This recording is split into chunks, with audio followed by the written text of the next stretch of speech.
আমার মামার নতুন বিয়ে হয়েছে, কিন্তু বিয়ের 2 দিনের মাথায় মামাকে কাজের জন্য শহরে যেতে হয়। বাড়িতে মামি একা হয়ে পড়েন, যার ফলে তিনি সবসময় মনমরা হয়ে থাকেন। একদিন মামি বললেন, চলো আমরা একটু গ্রামের ক্ষেতগুলো দেখে আসি। মামিকে আনন্দ দেওয়ার জন্য আমি তার সঙ্গে বের হলাম। ক্ষেতের পাশে গিয়ে দেখি সেখানে কেউ নেই। মামিকে খুবই উদাসীন দেখাচ্ছিল। আমি তাকে জিজ্ঞেস করলাম, মামি, আপনি এত মনমরা কেন? তখন মামি বলতে শুরু করলেন, তোমার মামা তো ঠিকমতো কিছুই বুঝতে পারেন না, তিনি একটুকু রোমান্টিক নন, আর সেই কারণেই আমি খুবই হতাশ। মামি সবসময় আমার সঙ্গে খোলামেলা কথা বলতেন। তখন আমি বললাম, মামি, চিন্তা করবেন না, আমি তো আছি, আপনার মন ভালো করার জন্য আমি যা কিছু করতে পারি তাই করব। মামি অবাক হয়ে বললেন, সত্যি বলছো? আচ্ছা, আমরা দুজনেই এখানে আছি, দেখব কেমন করে তুমি আমাকে খুশি করবে। তার কথা শোনার পর আমি মামির হাত ধরে তাকে মাঠের একটা কুড়ে ঘরে নিয়ে যাই। তারপর আমার নাম ঈশান আর আমার বয়স 20 বছর, আর আমার মামির নাম প্রিয়া। তিনি ছিলেন অনেক সুন্দর আর আকর্ষণীয়। গায়ের রং ছিল একদমই ফর্সা, কিন্তু মামা তেমন সুন্দর ছিলেন না। আমার মামা, যিনি সরকারি চাকরি করেন, কিছুদিন আগে বিয়ের জন্য একটি মেয়েকে পছন্দ করেছিলেন। মেয়েটিও মামাকে পছন্দ করেন। তাদের প্রথম দেখার দিন আমি যেতে পারিনি, তবে মামা আমাকে তার একটি ছবি পাঠিয়েছিলেন। ছবিতে মেয়েটিকে খুবই সুন্দর লাগছিল। প্রথম দেখায় আমিও তাকে ভীষণ পছন্দ করি। বিয়ের আয়োজনের জন্য গ্রামে তেমন কেউ আসেনি, কারণ মামার চাকরির কারণে তিনি বেশিরভাগ সময় শহরে থাকেন। একদিন মামা আমাকে বললেন, ঈশান, তোমার তো এখন ছুটি চলছে, তুমি গ্রামে এসে বিয়ের আয়োজনগুলো দেখে নাও। মামার কথায় আমি রাজি হলাম এবং সেদিনই ছুটি নিয়ে গ্রামে যাওয়ার পরিকল্পনা করলাম। গ্রামে গিয়ে দেখলাম বিয়ের জন্য সবকিছু প্রস্তুত। অতিথিদের আসা যাওয়া, রান্নাবান্নার আয়োজন, মঞ্চ সাজানো, সবই খুব সুন্দরভাবে চলছে। অবশেষে বিয়ের দিন এলো। আমি আগে মামির ছবি দেখেছিলাম, কিন্তু সেদিন বাস্তবে তাকে প্রথমবার দেখার সুযোগ পেলাম। মামির সাজসজ্জা এবং তার সরল সৌন্দর্য গ্রামবাসীদের মন কেড়ে নিয়েছিল। বিয়ের অনুষ্ঠানটি খুব আনন্দময়ভাবে সম্পন্ন হল, আর আমি এই স্মরণীয় মুহূর্তগুলোর সাক্ষী হতে পেরে খুবই খুশি হয়েছিলাম। বিয়ের দিন বাড়িতে অনেক গুঞ্জন চলছিল। আমার মামির নাম প্রিয়া, আর তার বিয়ের সাজসজ্জা নিয়ে সবাই ব্যস্ত ছিল। আমি জানতে পারলাম যে মামি মেকআপ রুমে আছেন, তাই এক ঝলক তাকে দেখার কৌতূহল সামলাতে পারলাম না। মেকআপ রুমে ঢুকে দেখি মামি তার বান্ধবীদের সঙ্গে গল্প করছেন, আর মেকআপ এখনো পুরোপুরি শেষ হয়নি।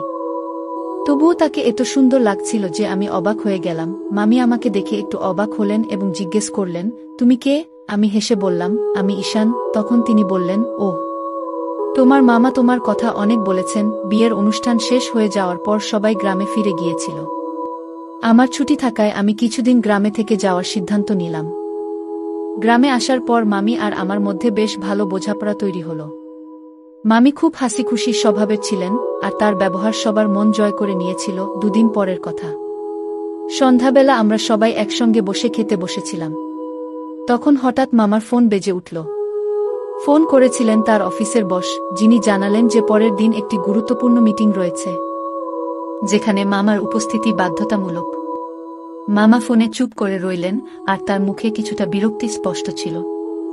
আমরা সবাই তার প্রতিক্রিয়ার জন্য অপেক্ষা করছিলাম। অবশেষে তিনি বললেন, হ্যাঁ, আমি সকালেই রওনা দেব। মামার হঠাৎ চলে যাওয়ার খবর শুনে মামি কিছুটা মনমরা হয়ে গেলেন। বিয়ের পর এটি ছিল প্রথমবার যখন মামা মামিকে একা রেখে যেতে হচ্ছিল। রাতের খাবার শেষ হওয়ার পর মামা তার যাত্রার প্রস্তুতি নিতে শুরু করলেন। তারা দুজন নিজেদের ঘরে গেলেন এবং প্রায় 10-15 মিনিটের মতো নিজেদের মধ্যে কথা বললেন। আমি ঘরের বাইরে দাঁড়িয়ে অপেক্ষা করছিলাম, কারণ আমাকে মামাকে স্টেশনে পৌঁছে দিতে যেতে হবে। কিছুক্ষণ পর মামা ঘর থেকে বের হলেন। আমি তার ব্যাগ গাড়িতে তুলে দিলাম। আমরা যখন রওনা হলাম, তখন গাড়িতে একটি অদ্ভুত নীরবতা বিরাজ করছিল। পথে আমি মামাকে বললাম, মামি, কিন্তু আপনার এই হঠাৎ যাওয়ার খবর শুনে খুবই কষ্ট পেয়েছেন। মামা চুপ রইলেন। তিনি জানালার বাইরে তাকিয়ে গভীরভাবে একটি দীর্ঘশ্বাস ফেললেন। তার মুখে কিছুটা অপরাধবোধের ছাপ ছিল, যেন তিনি মামিকে একা রেখে যাওয়ার বিষয়ে খুবই অস্বস্তি অনুভব করছিলেন। আমি তার এই নীরবতা দেখে আর কিছু বললাম না, শুধু গাড়ি চালাতে লাগলাম। স্টেশনে পৌঁছে আমি মামার ট্রেনের জন্য অপেক্ষা করছিলাম। তিনি আমার কাঁধে হাত রেখে বললেন, তোমার মামিকে দেখে রেখো, আমি তাড়াতাড়ি ফিরে আসব। আমি মাথা নেড়ে বললাম, চিন্তা করবেন না মামা, আমি মামিকে ভালোভাবেই দেখে রাখব। আমি যখন বাড়ি ফিরলাম তখন মামিকে খুবই চিন্তিত এবং বিরক্ত দেখাচ্ছিল। তার মুখের অভিব্যক্তি স্পষ্ট করেই বোঝাচ্ছিল যে তিনি এই পরিস্থিতিতে মোটেই খুশি নন। আমি ধীরে ধীরে তার কাছে গিয়ে বললাম, মামি, কি হয়েছে? আপনাকে খুব মনমরা লাগছে। মামি আমার দিকে তাকালেন এবং বললেন, তোমার মামা যা করেছেন সেটা ঠিক হয়নি। বিয়ে হয়েছে মাত্র 2 দিন আর তিনি আমাকে একা রেখে যাওয়ার সিদ্ধান্ত নিয়ে নিলেন। নতুন বউকে কেউ এভাবে ফেলে রেখে যায়? আমি মামিকে শান্ত করার চেষ্টা করলাম। বললাম, মামি, মামার চাকরি সরকারি। এই ধরনের পরিস্থিতি কখনো কখনো আসতেই পারে। তিনি দ্রুতই ফিরে আসবেন। আপনাকে তার দায়িত্ব এবং কাজের গুরুত্বটা বুঝতে হবে। মামি একটু নীরব রইলেন। তারপর হালকা গলায় বললেন, হ্যাঁ, বুঝতে পারি, কিন্তু নতুন জীবনের শুরুতে এই একাকিত্বটা সহ্য করা খুব কঠিন। আমি মামিকে বললাম, চিন্তা করবেন না, আমি তো আছি। আমি এখানে থাকাকালীন আপনার পাশে থাকব, যাতে আপনি একা অনুভব না করেন। আমার কথা শুনে মামি একটু হাসলেন। আমি বুঝতে পারলাম তার মন কিছুটা হালকা হয়েছে। এরপর আমরা দুজনে মিলে বাড়ির কাজকর্ম এবং ভবিষ্যতের পরিকল্পনা নিয়ে গল্প করতে শুরু করলাম। আমার কথাগুলো মামি মন দিয়ে শুনলেও তার মনে থাকা বিরক্তি কমেনি। বিয়েতে আসা সকল অতিথিরা ইতিমধ্যে বাড়ি ফিরে গিয়েছিলেন। এখন বাড়িতে শুধু আমি আর মামি। আমি বুঝতে পারছিলাম এই মুহূর্তে মামি একা বোধ করছেন এবং তার পাশে থাকার একজন মানুষের প্রয়োজন। রাত হয়ে এলো। আমি নিজের ঘরে গিয়ে শুয়ে পড়লাম। সকালে ঘুম থেকে উঠে দেখলাম মামির ঘরের দরজা বন্ধ। আমি দরজায় ধীরে ধীরে নক করলাম। কয়েক মুহূর্ত পরে মামি দরজা খুললেন। তার মুখে স্পষ্ট ক্লান্তি এবং দুঃখের ছাপ ছিল। দেখে মনে হচ্ছিল তিনি রাতভর ঘুমাতে পারেননি। আমি একটি হালকা হাসি দিয়ে বললাম, সুপ্রভাত মামি। মামি ধীর স্বরে উত্তর দিলেন, সুপ্রভাত ঈশান। আমি জানতে চাইলাম, মামি, আপনি কি রাতে ঘুমাতে পারেননি? মামি কিছুটা চুপ থেকে বললেন, রাতটা খুবই কঠিন ছিল। একা থাকা, নতুন পরিবেশে মানিয়ে নেওয়া, সবকিছু যেন আমাকে ক্লান্ত করে দিচ্ছে। আমি তাকে বোঝানোর চেষ্টা করলাম। বললাম, মামি, আমি এখানে আছি, আপনি একা নন। চলুন সকালের নাশতার জন্য কিছু করি। আমরা একটু গল্প করব, আপনার মন ভালো হয়ে যাবে। আমার কথা শুনে মামি একটু হাসলেন। তার চেহারায় কিছুটা প্রশান্তি ফিরে এলো।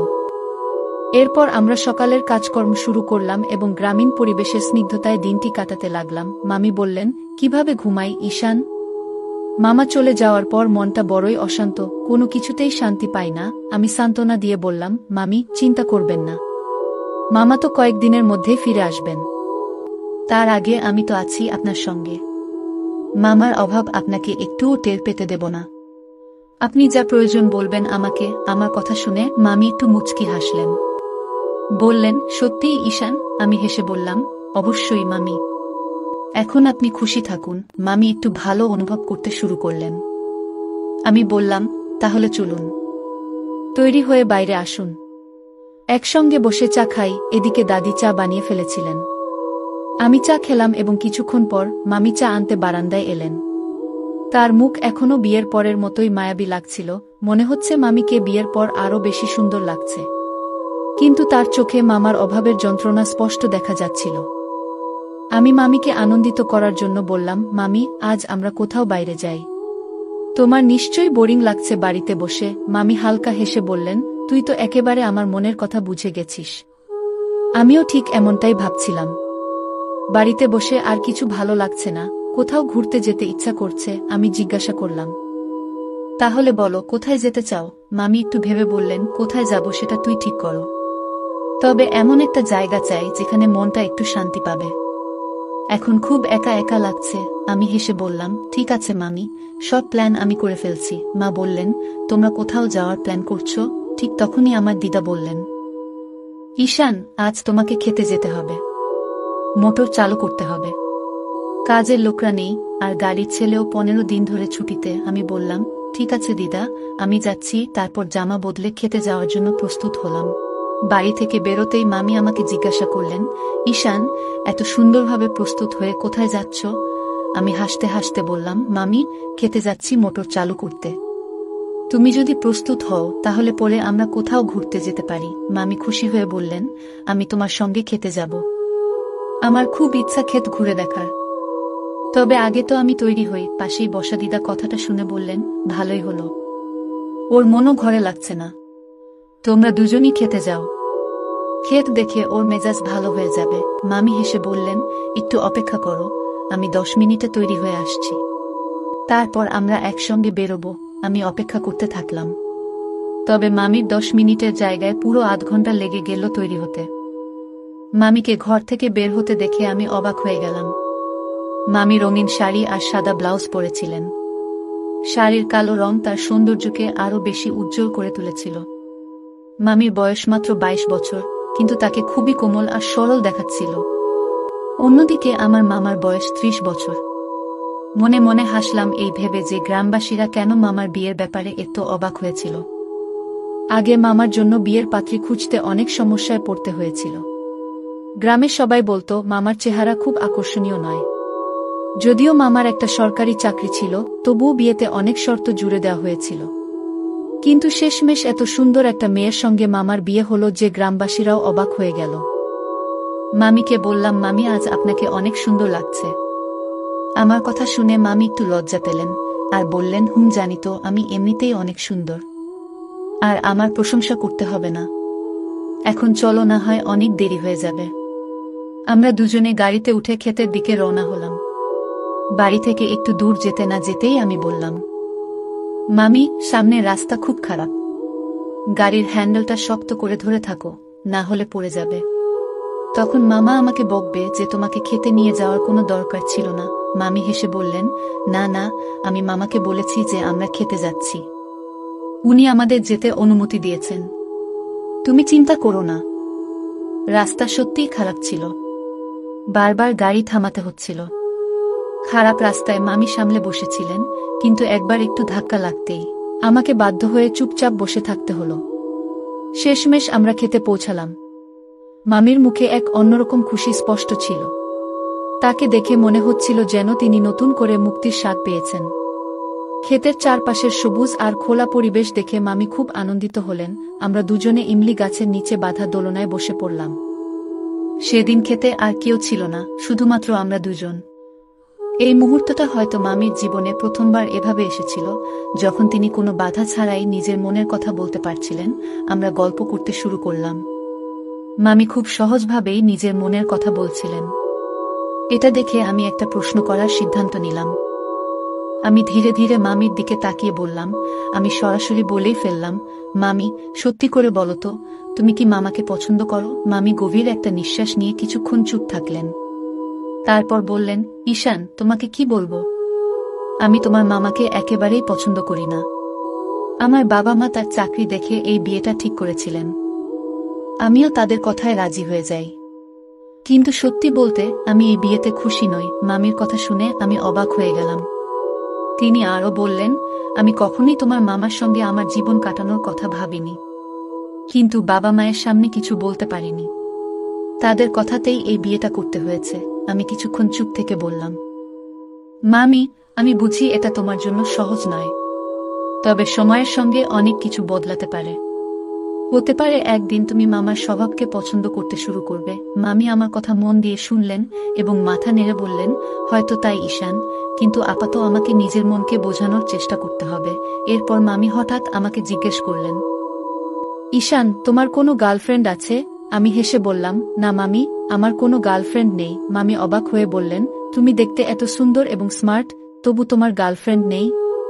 এটা কিভাবে সম্ভব? তখন আমি মামিকে জিজ্ঞাসা করলাম, তোমার কি কখনো কাউকে ভালো লেগেছিল? মামি একটু মুচকি হেসে বললেন, যদি। মামি হেসে বললেন, তোমার মতো কেউ যদি তখন আমার জীবনে আসতো, তাহলে আমি তখনই সব ছেড়ে পালিয়ে যেতাম। আমরা দুজনেই এই কথা শুনে হেসে উঠলাম। এরপর মামি জানালেন, তিনি একসময় একজনকে ভালোবাসতেন, কিন্তু তাদের দুজনের জাত আলাদা ছিল, আর সেই কারণেই তাদের বিয়েতে সবার প্রবল আপত্তি ছিল। তিনি সাহস করতে পারেননি, আর সেই ছেলেটিও খুব ভয় পেয়ে গিয়েছিল। আমরা সারাদিন গল্পে মেতে রইলাম। তারপর সন্ধ্যাবেলায় বাড়ি ফিরে এলাম। মামি আর আমার কথোপকথনে যেন একটা বন্ধুত্বের সম্পর্ক তৈরি হয়ে গিয়েছিল। 4 দিন পর মামা বাড়ি ফিরলেন, আর আমি আমার নিজের বাড়িতে ফিরে এলাম। যাওয়ার সময় মামি আমার ফোন নম্বর নিলেন। মামা সাধারণত 4-5 দিন মামির কাছে থেকে পরে আবার কাজে চলে যেতেন। তবে সেই সময় থেকেই মামি আমাকে প্রতিদিন ফোন করতেন। রাতের বেলায় আমরা অনেকক্ষণ কথা বলতাম, যেন আমাদের মধ্যে দূরত্ব থাকা সত্ত্বেও এক আলাদা সম্পর্ক গড়ে উঠেছিল। রাত 2টো পর্যন্ত মামির সঙ্গে মোবাইলে কথা চলত। আমি হেসে বলতাম, মামি, যদি মামা জানতে পারেন তাহলে কি হবে? মামি হেসে উত্তর দিতেন, যদি তোমার মামা সত্যিই আমার এত চিন্তা করতেন তবে তিনি আমাকে নিজের সঙ্গে নিয়ে যেতেন। দেখো, আমাদের বিয়ের 2 মাস হয়ে গেছে, কিন্তু তোমার মামা এখনো একবারও ভালোবাসার মিষ্টি কথা বলেননি। আমি তার কাছ থেকে এতটা নিরাশা আশা করিনি। আমি বললাম, মামি, তুমি চিন্তা করো না, কাল আমি তোমার কাছে আসব, আমরা আবার খেতে যাব। মামি খুশি হয়ে গেলেন। তবে পরের দিন যখন আমি গেলাম এবং আমরা খেতে পৌঁছালাম, তখন মামির মুখে কোনো আনন্দ ছিল না। তিনি বেশ হতাশ এবং রাগান্বিত দেখাচ্ছিলেন। মামি আমার খুবই প্রিয় ছিলেন, তাই আমি ঠিক করেছিলাম যে খেতে গিয়ে নিজের অনুভূতিগুলোকে বন্ধুর মতো শেয়ার করব। কখনো কখনো মামির সঙ্গে ফোনে কথা বলার সময় আমি একটু মজা করতাম। মামি হাসতে হাসতে বলতেন, তুমি তো এখন খুব দুষ্টু হয়ে গেছো। আমি মাঝে মধ্যে বলতাম, মামি, তুমি আমার মামি কম, বন্ধু বেশি। মামি এ কথা শুনে সবসময় হাসতেন। যেদিন আমরা খেতে পৌঁছালাম তখন কাজ করার লোকেরা দূরে ছিল। আমরা দুজনেই গাছের নিচে বসেছিলাম। আমি মামির দিকে তাকিয়ে বললাম, মামি, তোমার সঙ্গে একটা গুরুত্বপূর্ণ কথা বলতে চাই। মামি হেসে বললেন, হ্যাঁ বলো ঈশান, কি কথা? আমি মামির হাত ধরে বললাম, মামি, আমি তোমাকে সত্যিই খুব পছন্দ করি। তোমাকে দেখে আমার মন শান্ত হয়। সব সময় তোমার কথাই ভাবি। মামি এই কথা শুনে জোরে হেসে উঠলেন। বললেন, তুমি কি বলছো ঈশান? তুমি কি আমাকে ভালোবাসো? আমি মাথা নেড়ে সম্মতি জানালাম। মামি একটু থেমে বললেন, দেখো, আমাদের বয়সের ব্যবধান তো আছে, তাছাড়া আমি তোমার মামি। আমরা বন্ধুর মতো মজার গল্প করতে পারি, কিন্তু আমাদের সম্পর্ক একদম স্বচ্ছ থাকতে হবে। মামি আরও বললেন, তোমার মামা খুব বেশি রোমান্টিক নন, এটা ঠিক, কিন্তু এর মানে এই নয় যে আমি কোনো ভুল সিদ্ধান্ত নেব। তুমি এখনো ছোট ঈশান। আমি মামির কথায় লজ্জা পেয়ে বললাম, মামি, সত্যিই তুমি খুব ভালো, তুমি খুব সুন্দর, তাই আমি আমার অনুভূতিগুলো তোমার সামনে বলেছি। মামি একটু চুপ হয়ে গেলেন, কিন্তু তার চোখে এক ধরনের বিষণ্ণতার ছায়া ছিল। আমি বুঝতে পারছিলাম না তার মনে কি চলছে। এই সময় আমার চোখ পড়ল মামির ফোনে রাখা একটি ছবির ওপর। ছবিতে একটি মেয়ে ছিল যে দেখতে মামির মতোই সুন্দর। আমি উৎসুক হয়ে বললাম, মামি, এই মেয়েটাকে? মামি হেসে বললেন, ও আমার ছোট বোন পূজা। ও আমাদের পরিবারের সবচেয়ে ছোট এবং দুষ্টু সদস্য। এরপর মামি আমাকে এবং পূজাকে একে অপরের সঙ্গে পরিচয় করিয়ে দিলেন। ধীরে ধীরে পূজার সঙ্গে আমার কথা বলা শুরু হলো। পূজার মধ্যে মামির মতোই রসিকতা আর প্রাণশক্তি ছিল। তার সরলতা এবং হাসিখুশি স্বভাব আমাকে তার প্রতি আকর্ষণ করছিল। মামি আমাদের বন্ধুত্ব আরও এগিয়ে নিতে সাহায্য করলেন। আমরা 3 জন মিলে অনেক সময় গল্প করতাম। এক রাতে আমরা 3 জন একসঙ্গে বসে গল্প করছিলাম। পুরনো ঘটনা, মজার কাহিনী, অনেক কিছুই চলছিল, তবে আমার চোখ বারবার মামির দিকে চলে যাচ্ছিল। আমার মনে হচ্ছিল আমি তার প্রতি এক ধরনের বিশেষ অনুভূতি পোষণ করছি। আমি আস্তে আস্তে আমার মনের কথা মামির কাছে বলার চেষ্টা করলাম। মামি আমার আচরণ বুঝতে পেরে হালকা হেসে বললেন, ঈশান, এটা ভালোবাসা নয়, এটা তোমার ছোট্ট একটা ভুল ধারণা। এটি একটি ভুল ধারণা ছিল যে আমি মনে করেছিলাম তুমি আমাকে খুব কাছ থেকে অনুভব করছো। কিন্তু সম্পর্কের সত্যতা বুঝতে হবে। আমি তোমার মামি এবং তা সবসময় থাকবে। মামি যেভাবে আমাকে ব্যাখ্যা করলেন তা আমাকে গভীরভাবে ভাবাতে বাধ্য করল। আমি বুঝতে পারলাম আমি আমার সম্পর্কটিকে ভুলভাবে দেখেছিলাম। মামি আমাকে শান্তি এবং ধৈর্য শেখালেন এবং আমি নিজের অনুভূতিগুলো নিয়ন্ত্রণ করতে শিখলাম। মামি আমাদের বন্ধুত্বকে আরও এক ধাপ এগিয়ে নিয়ে যেতে সাহায্য করলেন। ধীরে ধীরে আমি এবং পূজা একে অপরের কাছাকাছি আসতে থাকলাম এবং শেষ পর্যন্ত আমরা একসাথে বিয়ে করলাম। এটি সম্ভব হয়েছিল মামির সহায়তায়।